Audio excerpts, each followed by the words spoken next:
Wrong pipe, 1 second. All right, well, thank you all for being here. For folks who are just here enjoying yourselves, I apologize. But my name's J.D. Scholten, for folks who don't know. We filed today to officially be on the ballot in the 4th District here.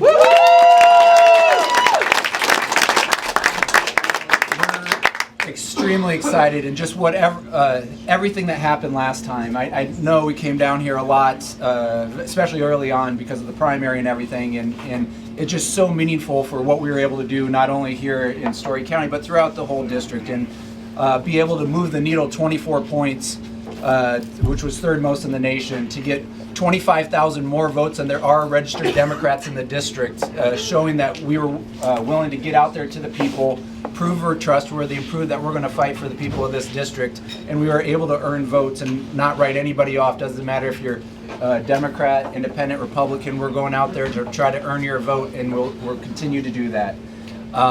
We're looking on building this movement and taking what we did last time and just expanding on it. And we're blessed because in this district, it's probably the only district in America where the incumbent has a primary and the challenger doesn't.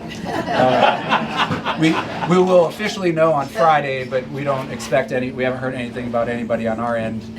So we're just building this grassroots movement, and it's been amazing. This cycle, we started off doing our first 39 county tour, going into towns of under 1,000 people, and you're hearing stories that don't necessarily make the headlines of the paper. You're hearing stories about grocery stores fighting to stay open. You're hearing stories about farmers who are on Century Farms who are having to rent off their land for the first time in their family's history, and we're hearing just story after story about people who feel forgotten, and whether it's somebody who's struggling with a health care situation and having to put a donation box or a GoFundMe site, or whether it's folks who are working that second or third job just to try to pay the bills. It's consistently throughout the whole district. We're hearing these same things over and over again, and it ends up going back to what's happening in DC and the amount of special interests that are dictating our democracy. So we like to simply say we're fighting for fix, fight, and secure. Fix health care, fight for an economy that works for everybody, and secure our democracy by not just allowing the special interests to dictate what's happening in DC. Get this back to a government of the people, by the people, and for the people. And so with that, I just want to say I'll stay around for a little bit and open it up, but we're celebrating here today to be on that ballot, because you know it just hits a little different when you see your name on that ballot. And I just remember last cycle, I was doing a radio interview, and a guy who was interviewing me said, "Well, you're just a paralegal. Why should people vote for you?" And that's the same mentality. Is that, you know what? I didn't go to the best schools. I didn't have the best job, maybe, but I'm fighting for this district. And when you fight for the people of your district, people will reward you. When you work your tail off to try to show that changes can happen, that's what this district's all about. We're a nitty-gritty district. I love that. I come from Sioux City, where we've been an immigrant meatpacking town since the 1880s.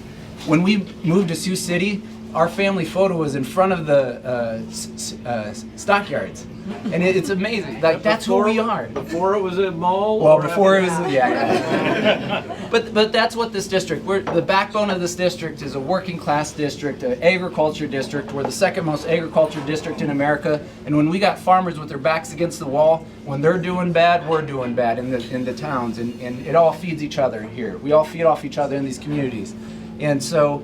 I'm just so proud to be back on that ballot and to try to change and just improve our neighbors' lives. And at the end of the day, that's what this is all about. So with that, I just want to say thank you so much for being here. If you have any questions, I'll be around. But my name's J.D. Scholten, and I continue to stand tall for all.